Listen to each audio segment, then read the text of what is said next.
Hi, it's great to be back here with Abbie and Martin. Martin's from Gazing, the mindset company, and of course Abbie's the head of women's coaching at Cupello. I'm Dave Clarke, as you know. We're going to be looking at 3 or 4 different ideas today. We're going to start with mental skills in action, the impact of pressure in the moment. I thought what I would do initially is just tell you a little tale about my under 13 girls team who I've been putting together over the last year. So we've just kind of come together and we played our first match, not this weekend, but the weekend before. And the minute we got there, we had the first problem was that they had no referee. So I had to volunteer to be referee, otherwise there'd have been no game, which obviously is not what we want. So as I was refereeing, the girls were like, oh no, my God, Dave, you can't go and referee. Who's going to help us on the touchline? Who's going to support us, tell us where to go? So I explained to them that, this is what we do in training, and that they could relate back to the training that we'd done for, 6 months. But they didn't particularly like this because obviously when you're refereeing, it's you'd see a totally different game because you're obviously in different positions around the pitch. And they just didn't like this, so they lose that game 6-1, and afterwards they said, we didn't really know what to do at their first game. So the next match, which was on Saturday, we had a referee and I was on the touchline with them, helping them as they saw it. But basically all it was is that they get the confidence and that they feel that the support's there, and every now and then you can sort of say, let's move into these areas, and they win that game 4-0. So I thought, Martin, that is a classic example of something within their minds. It's the same game, it's the same the same girls, but they found it difficult to initially play. And was it their first game? I mean, their actual first game. Their very first, yeah. Their first game as a team. Yeah.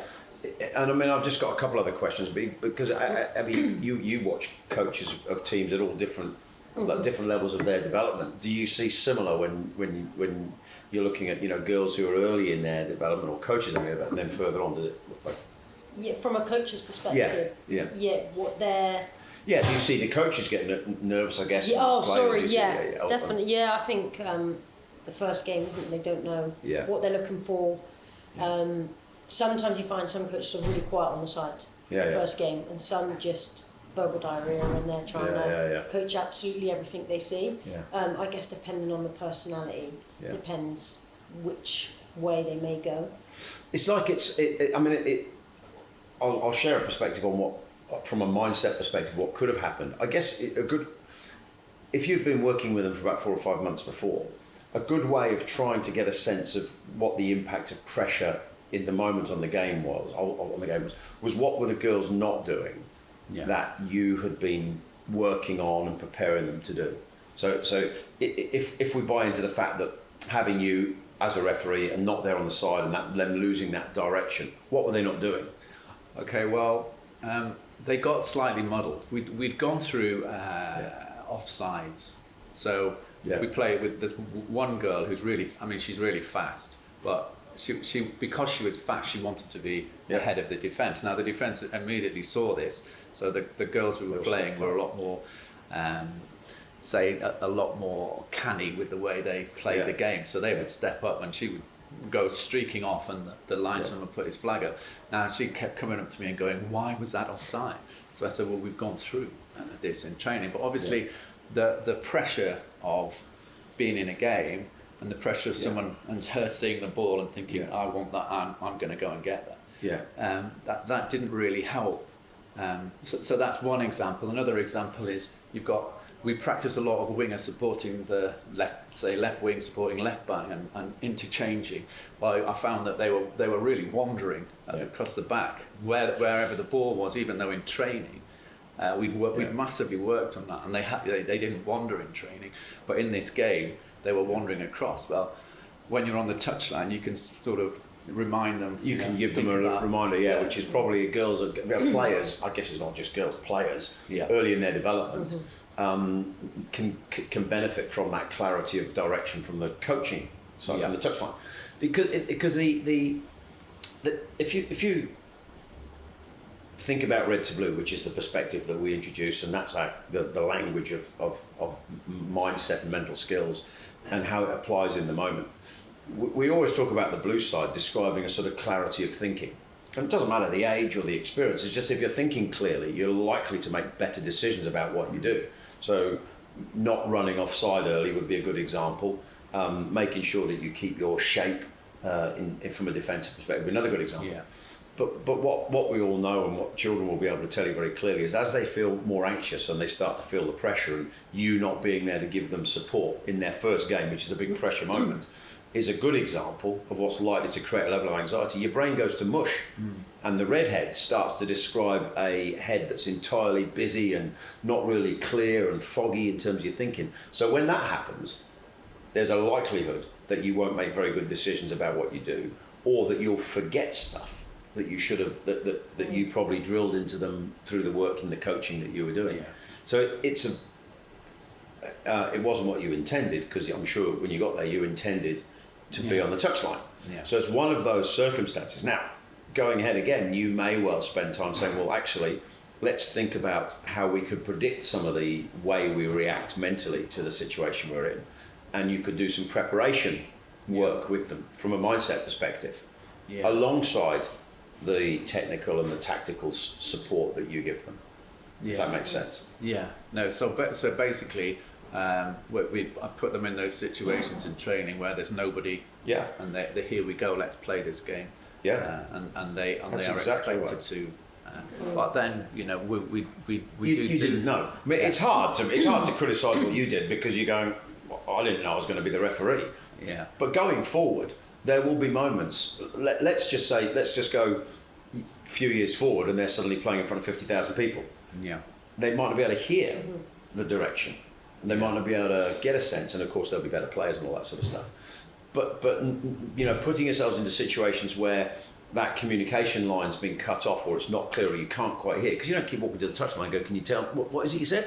Yeah. So they're going to have to start to think for themselves and work out the decisions they should make and what they do. Now, that's why it's very difficult to separate mindset and mental skills completely from physical and technical and decision making and game awareness, because your development path for those girls will cover all of those areas. Yeah. And it should do. But at some point, you might want to say, but there will be moments when your brain starts to be less clear, your thinking gets clouded and foggy, and the red side kicks in, and it makes you feel nervous, and then you start doing silly things, like running offside, or like you losing position, or giving the ball away to the, or whatever, however it manifests itself. So part of the perspective we would bring to this is actually preparing athletes for the situation they find themselves in can really help their in the moment application when they feel the pressure. So it's almost like saying, this situation, you're going to react much better to it if it's not a surprise to you. If it's not some, I know we talked about it last time, but the Olympics was a great example of an awful lot of athletes describing how uncomfortable they felt, because very similar to what you said, and these are elite athletes, because they were not surrounded by family and friends. And every other Olympics they've ever been to before, and every other Olympics there's ever been before, there've been family and friends around. You take them away, and all of a sudden you're left feeling kind of vulnerable. Now, you would have hoped that they would have prepared for that and prepared for what that felt like, but it looks like quite a lot of them weren't. And in this particular case, the girls you described, again, it sounds like it's critical of you, but I'm just saying. But you know what I mean? No, I know exactly. You were put into a situation, and they were put into a situation where the line of communication and all the clarity to help them, because another thing about pressure would be, the other thing is, you're moving them from training in a nice safe place where you've got complete control over what they're doing. They've got control in the training environment. All of a sudden you're going, there's some nasty looking opposition. Yeah. And there's a game now, and then there's some minutes, and there's a goal at each end, and you've got to go do what you've been learning to do. And they go, oh. Yeah. So that first game nerves was predictable anyway. And it didn't take much to trigger Yeah, and I think you can see, can't you, in girls very much like that. They're very, boys are the same. They like the friendships, they have the friends there. But with girls, as a group, when they're training, it's not that it's a more joyous atmosphere, but the girls do express themselves, with their friendships and with passing the ball and shouting and screaming. It's a totally different experience with when you say you've got boys of a similar age who will react differently. So the boys of a similar age probably find it a lot easier in that environment than girls who probably haven't played or faced that environment. I don't know if that relates exactly like that. So I was just going to say off the back of that I agree. I think that females at that age, especially that age of 12 or 13, just moved into secondary school, they're very conscious of people eyes on them, watching them, and I guess it links back to your point, Martin, around just trying to make training, and I speak to coaches all the time about creating game problems. So actually speaking to a coach today around create problems which you think you might face on the weekend, whether that's the team you're playing against, and this was with an older age group, but you think that your team the opposition will play over the top. So when you play in your training sessions, get the other team to play over the top, so your defenders have to face those problems. And I think that just trying to manage that in training is important. And spoke around clarity. So sometimes the players may not know what to do and they just might want clarity. But I guess one of the other things, maybe they just want a bit of, back to coaches as well on the side of the pitch, a bit of reassurance that you're doing all right. I think sometimes coaches, when you see them, and I'm saying myself, when I'm on the side of a pitch and you're on your own and you've got no one to bounce an idea off, it's a little bit like players on the side of the pitch, they just want you doing all right. But how can the other players do that? Support the players, like you said there, social's important. So and the language becomes really important, and the clarity of what it is you're talking about. So that's where we would use red to blue and blue head as being part of that sort of supportive language that you can get from within the team. And if the team and the coach are working together on mindset, you can get it from the touchline as well. So that reassurance that says, actually, feeling a little bit nervous is okay, but here's what you should be doing. Here's what you can be doing. And I think that if it's almost like saying, if you're prepared, or what is it? Forewarned is forearmed. And if that, as you go into a first game situation, or we've got one of the sons of one of our partners in Miami at the moment. His son's he's just been called up to the El Salvador national squad. And this weekend they've got games in the World Cup qualifying. Now it's a big thing. So imagine a young player being called up to a national squad. That's almost the same thing as someone who's never played suddenly start taking the field to play in a game. I know it's the same football, but all of a sudden they're into an entirely alien environment. And knowing that you're going to feel nervous, and knowing that it's normal and it's okay, which is what I would, with these girls, is a really helpful first step in doing that. And I completely agree with putting them into game situations as being a way of helping them think more clearly. But you've got two outcomes that you can get from that, because one is, what would you do to solve the problem on the field at the time, which is a sort of tactical decision-making thing. But there's also, if you start to do this with coaches, but what are you going to do to solve the problem, how you feel about this situation? How are you going to make sure that the situation that you're facing doesn't kick your attention onto the red side and you start... So you've got two outcomes when you start to coach like that. Most people just stick with how do you solve the problem on the field at the time.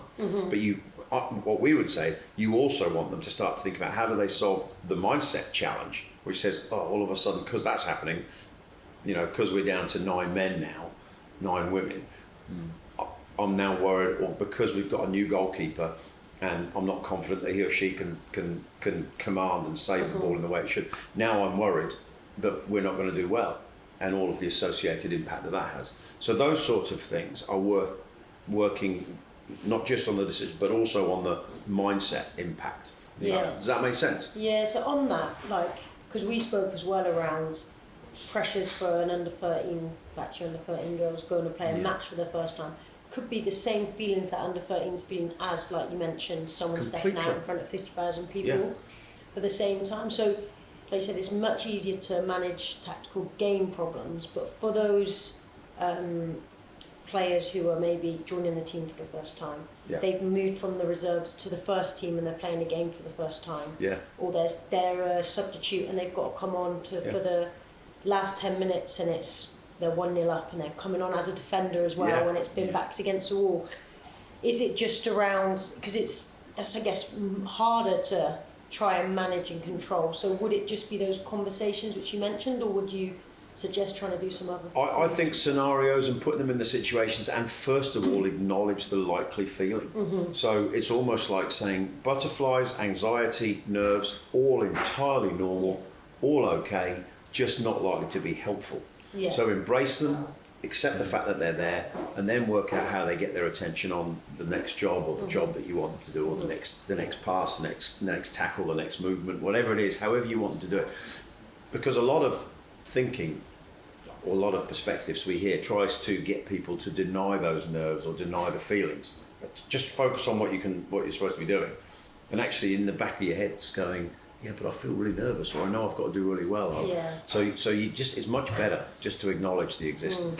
So I think as a coach, I've said we had a few young players playing in a game recently, and you're going to make mistakes. Mistakes are going to happen, but just when you go on, just try and do the simple. Don't try and do everything. Just trying to paint some of those. So if they make a mistake, it's not, oh God, yes, we're good. And also as a coach, I try to say, I'm going to make a mistake too. So you try and show them that you're being vulnerable. I completely agree. Mistakes are a great example of pressure in the moment. The pressure of a mistake. How do you react to it? And what we would say is a really good thing.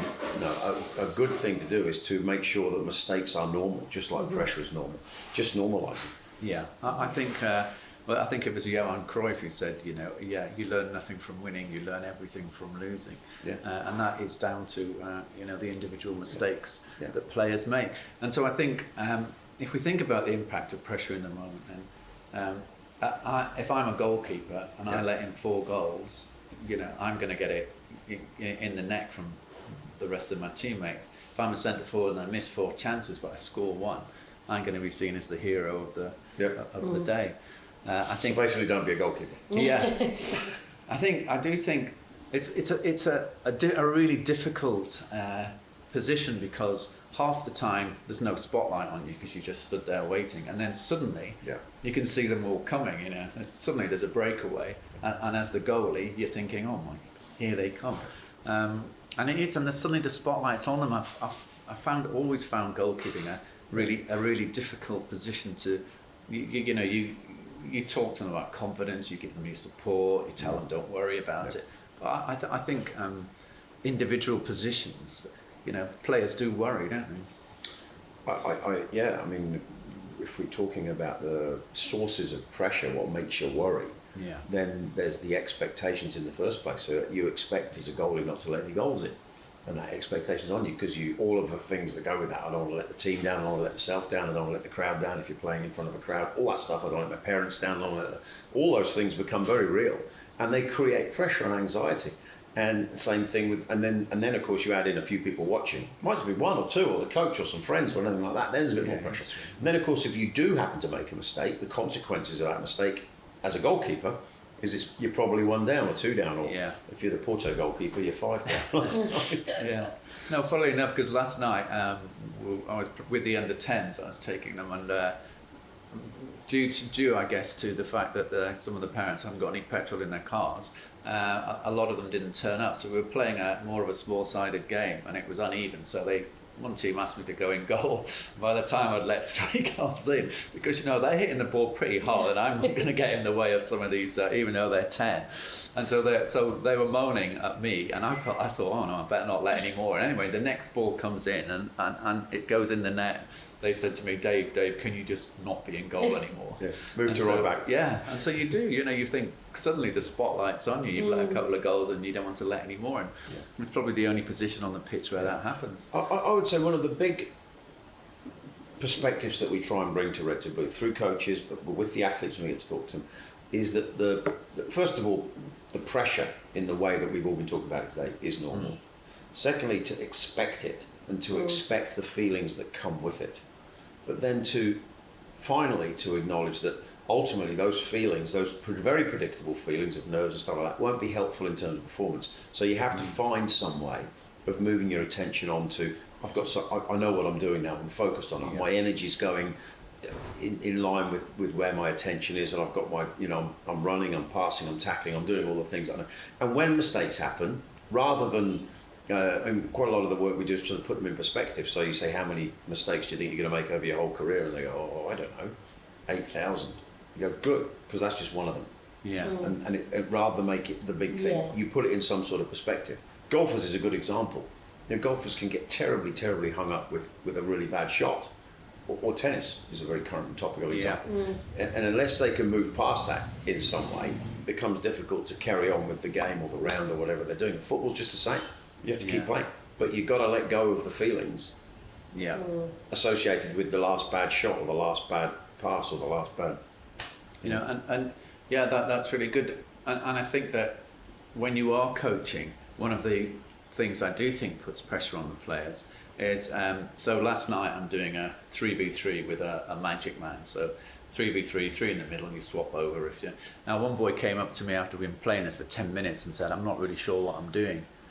Now I'd spent quite a while with him showing them what to do. So he'd obviously actually not been listening, but maybe he learnt in a different way. But so suddenly he went really quiet, and I thought, normally he's not a quiet boy. He doesn't do this.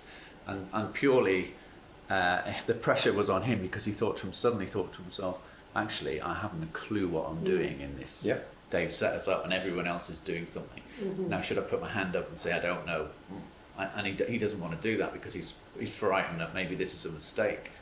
So if we're talking about player mistakes, is this the role of the coach then to prepare the kids for these situations? 100%, I think. In fact, I don't think it's just about kids. I don't think it's just about boys or girls. I think the coaches across the world in football, and therefore across the world in all sports, part of the role that I believe they should be prepared for and then be skillful at is preparing their players for the mental challenges they're going to face, predicting them and getting them ready to deal with them. And mistakes is a really good example. How do you feel after a mistake, and how do you make sure that you're able to move past that mistake and onto your next job? And whatever the sport you're playing, but certainly in football on the field, I believe that's the role of the coach to do it. Now, at some point, someone's going to be thinking or saying, surely that's a sports psych job to make sure the players can do that. And of course, sports psychologists and sports psychology play a role in that. But we have always felt at Gazing, and in the way that we package and deliver Red to Blue, that this should be the domain of the coaches. They should understand Red to Blue in a way that it's accessible, so they can talk about it in an easy way to young athletes, young kids, boys and girls, doesn't matter, all the way up to senior, high performing elite athletes. That they can, that it's accessible, it's practical as well, that they can use it in training and they can use it to diagnose situations and help prepare for them. And ultimately, it needs to be credible, which means it works. And there's so many examples of how it works. Yeah. So, which is basically what our second part of our discussion is going to be about, is the impact of expectations and scrutiny, the pressure on the coach, because I can tell you a million different pressures that I've been under as a coach, and it's through experience and through actually going through these things that you learn to take the pressure off the players in a way that is such that it doesn't put too much pressure on yourself, but it would be, say, parents on the sidelines, say, losing a game. So you bring in all those other aspects of the game, don't you? One of the things I used to hate was on coaching nights. So we would say, where I coach at Leatherhead, say you've got a huge area that you'd be coaching in, and it's fenced off, but you've got one section is right in front of the parents. Now, when I first started, I always got that section because when you're the last coach in, you get the worst spot, and everyone else is taking their players at the other end where they can't see. So you're coaching in front of the parents, and you can actually hear what some of the parents are saying. I was in the development centre on Saturday morning. Now I was with the under sixes, which is quite a difficult age to actually coach, because a lot of the time you're managing their situations. Now we're playing this game at the end, and I can hear one of the dads shouting, saying in a very loud voice, "I don't know why this coach doesn't get involved like I do in the back garden, because it would sort them out a lot better if he was playing the game with them." Now I'm coaching, and you know, he's brought his kid along to learn how to play, not for me to win the ball and pass it to him. Because they've seen you playing in goal, that's why. Exactly, yeah, because he's an easy touch. Yeah. So. Yeah. So you get, you know, but I imagine if some of the younger coaches must think, wow, you know, you get. Yeah. I mean, you develop so many coaches. Do they talk about pressure with you? Do they talk about how they feel? No, I think that me going in sometimes to watch a coach, if it's the first time I've ever gone in to watch that coach, they almost feel like, oh my God, someone's coming in. You probably create pressure as well. Yeah, and I've also been on the receiving end of that, somebody coming in to watch me coach, or like you just said, Dave, that first session you've delivered, or 10 years ago when you started coaching, and you've got teachers there or parents there. But I think coaches do feel it, but I'm not sure if they see it as pressure. So if I think back to myself, that they're on the side of the pitch and things aren't going right. Yeah. And they feel a responsibility, like you said, David, they're there to fix it. Like the other team are getting through them too easily. How do I change it? And they're on the side of the pitch a lot of the time as coaches are on their own, especially in grassroots football. And you've got maybe the noise of parents, or in some cases the noise of fans, or in some cases where I've been, noise of a bench, injured players on the side. Why are they doing that? Why? And all of a sudden you've got, like you said, that all these thoughts going on in your head when you started the game, this was what you were going after. So are we sticking to what we're going after with a course, depending whether it's performance and results or whether it's development driven, whether you tweak it. But I think there's pressures, but if I look back at my time before lots of conversations with yourself, did I see it as pressure, or did I just see it, this is what happens as a coach, this is stuff we just got to deal with, you know? Which is true, you sort of do have to deal with it, but it's quite useful to be able to describe, first of all, to acknowledge the normality of how you feel. Because there's a starting point with Red to Blue, which says that we're all human. There's a few coaches I know that might be questionable. But generally, as human beings, everybody's vulnerable. So whether you're a coach or whether you're a young player or whether you're the elite, the top player in the world, everybody will feel pressure at some moment. And so a starting point for that is to acknowledge the existence of that, and that we're all vulnerable to it. And now, the other bit that quickly should be recognised is not all pressure necessarily facilitates an unhelpful response. Some people thrive on the pressure. Some people will, in different moments, will really enjoy and embrace the pressure. That's the goal to get to. But you have to get there, and you have to develop yourself to the point where that becomes a catalyst as opposed to just an inhibitor, and you sort of close in on yourself and you stop communicating, or you start changing your mind halfway through the game to say, I'm not going to do that, I'm going to do that because he or she said that in the background on the bench, or the joy of parental input. As some back garden dad coach has said, you should be doing this. Yeah, it's true. And so I think part of it, the conversation started with, is it the role of the coach to prepare their players for dealing with the pressure of the situation and the environment they're in, and building the language associated? Yep. It's also the role of the coach to acknowledge that they need to develop themselves and develop their own mental skills as a coach. Like anyone in a lot of the work we do in business, you want to develop your own mental skills as well as develop those of the people who happen to work for you. Yeah. I guess like one of those potentially is, I just think back to the game I had on Sunday. We've got some senior players, this is women's football, and we've got some senior players who are injured, so they're kind of on the bench, and then you've got other people, and you hear lots of noise, but I just try to take myself away from the noise. I've got my own pads, making my own notes, shut myself away. I don't want to get caught up in those conversations, because I know what we set out to do for the game, and it's trying to shut off that white noise and really focus on what I mean, whereas in the past I might have got involved in those conversations, just okay, what do you think? And I think it's different if it's your assistant or you're an assistant to somebody and you're having those conversations, to getting caught up in maybe players who, albeit all goodness of their heart and they want to do well, but they're not coached. They don't see the game like a coach, so it's just careful of what you allow folks to get dragged into. Imagine, we're just down the road from Twickenham. Imagine, and I've been to Twickenham many times, and there's plenty of people in the crowd who think they're coaches, and some of the stuff that comes out of there is complete nonsense. But if you're a coach, vulnerable coach, listening to that, you think, well, maybe we should be doing that. Yeah. And it's come from someone with no understanding of what you've been trying to do, no sense of what you're doing. They're all entitled to their opinion, of course, but being able to stay focused on the clarity of thought, being able to zoom out a little bit, which is one of the mental skills we talk about. You ever think, is there anything I should be doing to change it? Because that's one of the big challenges for coaches. Yes. When do you change? When do you stick? Yeah. And sometimes you go, right, actually I've zoomed out a bit. I think we should be altering the way we're playing because this is happening. But you want a clear thought process to be able to do that. You don't need to be listening to someone unless you've gone and sought their input. Unless you've gone to your assistant or you've gone to someone else, you go, what do you think? What are you seeing? That's good. But then I think that's useful, isn't it? Yeah, it's an active engagement, really, and then you can decide what you do with that information. But all of this, in using our language, is far easier to do from the blue side than it is to do from the red side.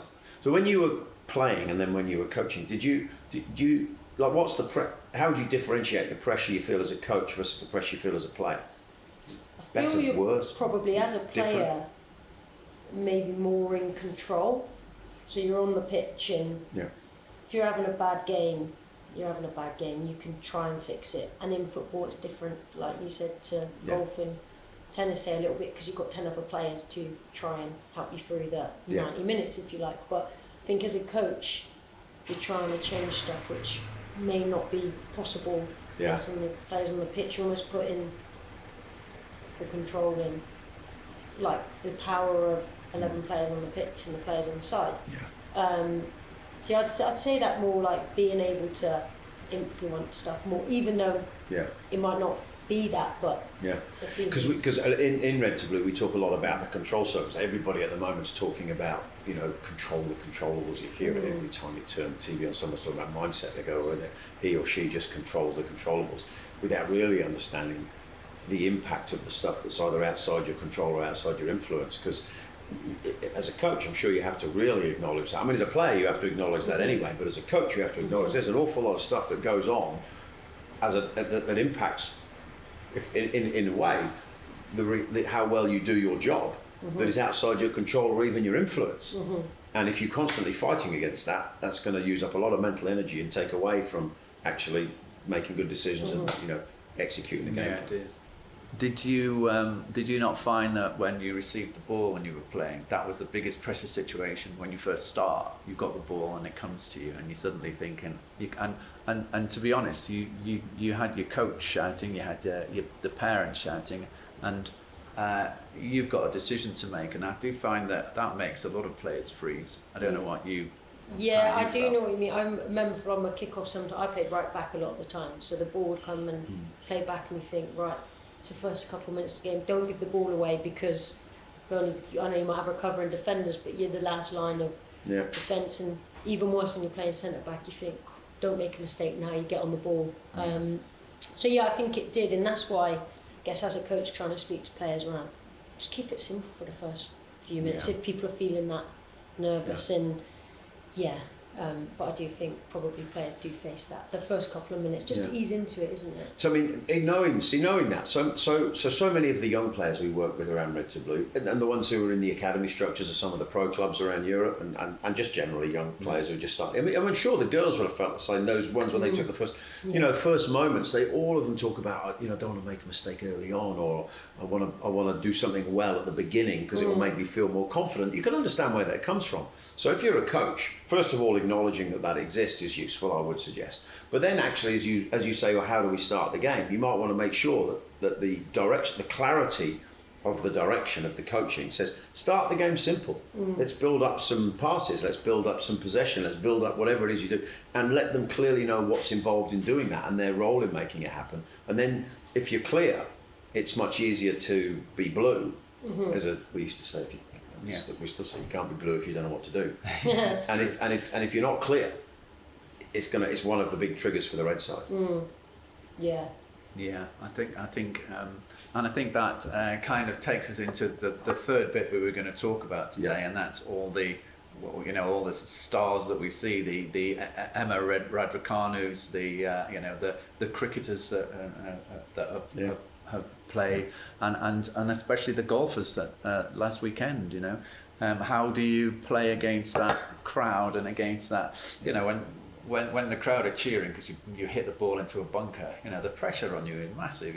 They were cheering like it scored a goal. You whacked the ball into a bunker. So I think we see it on a daily basis in sport, don't we? We see them. That's why we love sport in a way. Yeah. Isn't it? Yeah. Listen,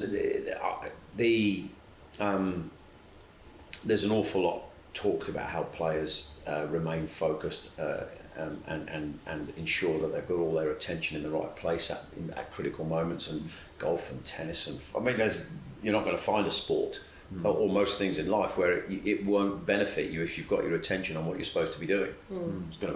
But then of course, and sometimes sport is the painful proof of all of this, sometimes you just get beat. Sometimes you just lose. Sometimes you just the people or the person who's opposing you just ends up doing better than you on that day, or they are better than you, and they're more skillful, they're more physically capable, they're more technically, whatever it is, and more tactically. Sometimes you just lose. So there is part of the acknowledgement of, it isn't always that your mindset let you down. Sometimes it'll be other bits just didn't. So I think that.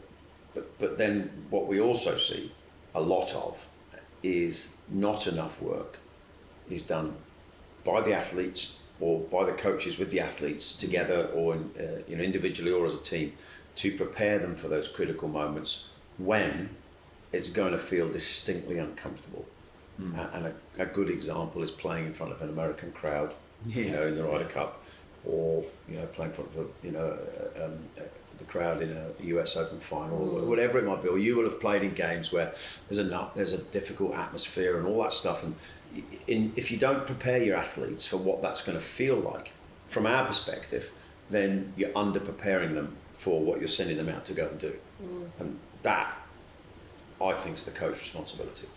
Yeah, but what we talk about with these people are people who've got 4 or 5 coaches, 6 or 7 coaches, and but what Red to Blue can do, and I know we've spoken about this quite a bit, what Red to Blue can do is help me as a coach to say you were my players. It would give me the skills to say, look, take me to one side and talk to, and there are ways and means, aren't there, of doing that, which I believe so. I mean, when we certify coaches in the Red to Blue concept and the skills, my expectation, if you were going to watch a coach to scrutinise and support and help them develop, and they had been certified in Red to Blue, you should expect to see them using it in their language to prepare the players in the training sessions, using it in their language to prepare them for game day, using it in their diagnostic, how did it go, reflecting back. I mean, you should be able to see them thinking about it and talking about it, so the players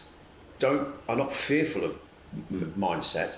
And they're certainly not thinking of it as something that needs solving, a bit like a trip to the dentist, but they're actually seeing it as part of their development. And I believe the coaches hold that in their hands. And I'm not saying Red to Blue is the only game in town, but it is a accessible, practical way of talking about something that everyone knows sort of exists.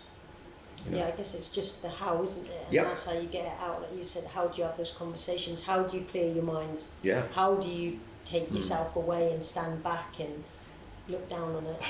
And a lot of people say, oh, he or she's just focused on the controllables. I mean, you hear about Emma Raducanu right now, and you go, and it's brilliant that that's what, for example, she seemed able to do in New York. But a good question is, well, what happens when she is distracted or caught up with stuff that she is outside her control? How does she move her attention back to the stuff that she can control, which is the skill? And that's the point that we keep coming back to. This is much better to talk about it and think about it as a skill, which requires, like all of the technical skills involved in football, understanding and development over time. And practice. Yeah. So Exactly. I guess allowing yourself to be in those moments is okay. But it's just that reflection back on it and what could you do. Yeah. You mentioned something earlier around trying to manage the pressures of or replicate the pressures of being in an open or being. How do you do that when, I think we might have touched on it in another podcast around kind of the shootouts and the crowds, when actually you don't have those. Yeah. So we get asked an awful lot about this. I would say, first of all, it's impossible to absolutely faithfully replicate the exact situation of a World Cup final penalty shootout.